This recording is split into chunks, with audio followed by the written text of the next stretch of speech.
Kyla Awalt, I'm Rusty Awalt. and we live in the center of Paradise off of Billy Road. I work for AT&T. I was a lineman for AT&T, and then 2 months before the campfire, I changed jobs to an engineer. And I homeschool our kids. We go through Butte Charter School, and we have 2 kids that I've been homeschooling since kindergarten. So early that morning, about 7:20, I had woken up and was on Facebook looking around, and I saw my father-in-law had posted some pictures that he was seeing from his house when he was up on Kudalink, and has a good view of the canyon, and had noticed that there was a huge plume of smoke in the Concow area, and so he was posting updates of how quickly it was moving and how large it was getting. Shortly after that, probably about 7:45, around 8, closer to 8 o'clock, I had called my mom and dad, or my mom, and had let her know that there was a fire. The sky was orange. You could tell that there was a fire. We didn't really know. All we know is it was in Concow, and you could kind of see it wasn't really smoky. It was just orange. So I told her, and then I was on Facebook and noticed a girlfriend said that the school on Pence was not accepting kids. They were going to start evacuating the school and not have any kids come through. And so about that time, she said that it was really serious. The fire was moving fast. There was a lot of wind that morning. It was it was windy all night. And then in the morning, you could just hear a consistent wind. It didn't really let up. And so I called my mom after I saw the post from my girlfriend and said, we might want to think about getting ready to pack up. And so all of a sudden on the town of Paradise sent an email about 8:20 and I got it on my phone, and then it was also on Facebook. Somebody posted it as well, that they were starting to evacuate the site of Pence Road.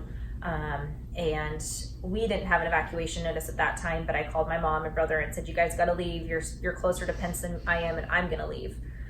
So the kids were awake at this time. I said, get your clothes on, let's get the animals. And I called Rusty, who was in Chico already at this time working. And I asked him, I said, hey, we're evacuating. What do you need?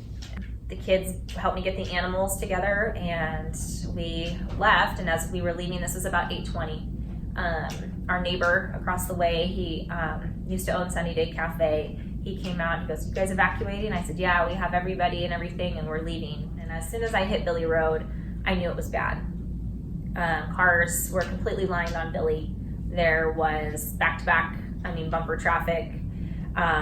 And so someone let me out, and I was able to turn onto Billy, trying to go down to Skyway.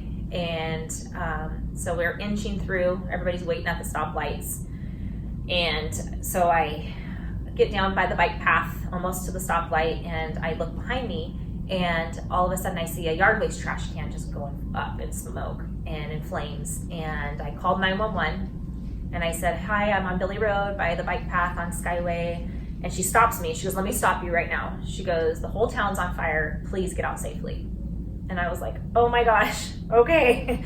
So I hang up with her, and I knew I couldn't wait at a stoplight. So I went in the oncoming lane, and I pulled behind Walgreens, gone onto Skyway, and went down the turn lane to, is that Elliott or Maxwood or Center Street by the high school, and went down there and got over to Elliott. I was going to try and go through Clark, and all of a sudden my mother-in-law called me, and she had come up from the hospital, and they were going to go up 32 from their house on Kudalink. And she said, you can't go down Clark. She goes, you've got to go down Skyway, that's closed off. So I was on Clark at this time, kind of by the DMV, and I made a phone call to a friend that lives over there on Elliott, and she didn't know about the fire. She was just getting out of the shower. She goes, what's going on? She goes, there's a fire somewhere. I go, you need to get out right now. It's coming into town. And so I start heading down behind Taco Bell to try and get out by the Adventist school and take back roads to avoid all the stoplights. I knew I had to avoid stoplights. Nobody was going through those. Everybody was congested and still trying to obey the rules. And so I was able to go down Pearson, and take Scottwood, and I was able to take Scottwood over to Black Olive and easily kind of move through there. Everything was moving out and through there. And I was able to get in the turn lane and make it out at that time. At the same time, I was talking to Rusty through just short phone calls, letting him know where I was at, what was happening, what I was seeing. I called my dad, and at one point Rusty called me and said, my friend just said the fire's on Pence Road, and it's coming through. And I was just getting on to Black Olive at that time. And so I texted my mom and brother, I texted my dad, I said, here's where we're meeting. And the kids and I and the animals all got out of town as fast as we could once we hit Skyway in that last stoplight. And we went to our meeting spot, and as soon as I got there, it was just like a rush of emotion and waiting to hear from our family. Their cell phones were dying. They didn't have good cell service, and it was just a matter of waiting to hear from everybody and meet with everybody until we could unite. And that's how we got out. My favorite memory is playing with my kids in our yard on the zip line. There's a lot of favorite memories. Just everything, all the community events are really awesome. Going to Johnny Appleseed days, Gold Nugget days. Nice skating rink. Yeah, the ice rink, which was awesome for the kids to have that. They'd never experienced anything like that until Paradise brought it into the community. Paradise presents a huge opportunity. It becomes apparent when you see all the construction up here. There's a lot of opportunity up here, and plus, obviously our house didn't burn down, so we're committed to the area. And this is our home. This is where we're from. This is where we raised our children, and this is where we work. And I mean, for me, we've thought everything we have now is in Chico. There's his work, there's the shopping, there's the kids' school, but there's also the nostalgia of what we had, and I know that it'll be here again. It's the people, it's the small town, it's not the hustle and bustle, it's the easygoing lifestyle that we want. It's the it's close to everything. I mean, it's 15 minutes to Chico. It's 5 minutes to the grocery store. It's traffic in Paradise is a 10-minute delay. That's what's frustrating for us. It's not hitting Chico in the freeways and dealing with rush hour traffic that everybody has to endure. We don't go through that up here. We go through simple. It's easy. Right now is. I think that's what's hard for everybody is we're not used to how hard everything is right now. And it's, that's the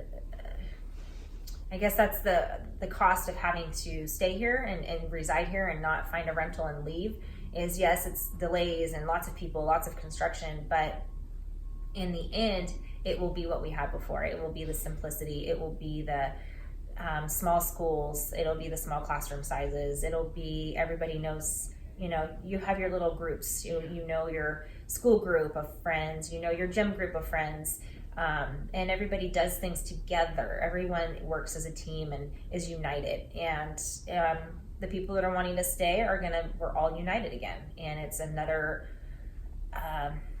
group of rebuilding people coming together. And now we're going to learn who these people are that are coming back, and we're going to be doing things with them throughout the community and throughout this rebuild. And I'm looking forward to it and being here and going through the hard times now of lots of construction, lots of delays, lots of traffic. That's temporary. It's not going to last forever. And this is all the glimmer of hope that we're looking for, is the change, the rebuild, the cleanup. All of that's good. And that's what we're looking forward to. I would say, just like I've said in the beginning, it's going to be a year or two of very difficult times. We're in a transition period of cleanup, debris removal, permits. But once you can weather that storm, once you can get through that difficult time, it's going to be a huge opportunity. And just hang in there. It's just like any difficult time. It may last a day, a week, a month, a year, but eventually it will go away and it will become a better place. And honestly, anything that's good or going to improve, like, is of value or is, basically, I don't even know how to say it. What's the word I'm looking for? Anything that's really, like with school, with jobs, you have to go through a lot of hard decisions, a lot of hard times, and anything that you have to go through that is like this, hard, and tons and choices and decisions, and being in such a hard situation, the end result is always going to be, if you can get through it, it's going to be so worth it. Anything difficult, it's worth suffering for. It's worth it. It's going to be difficult, but it's worth suffering for.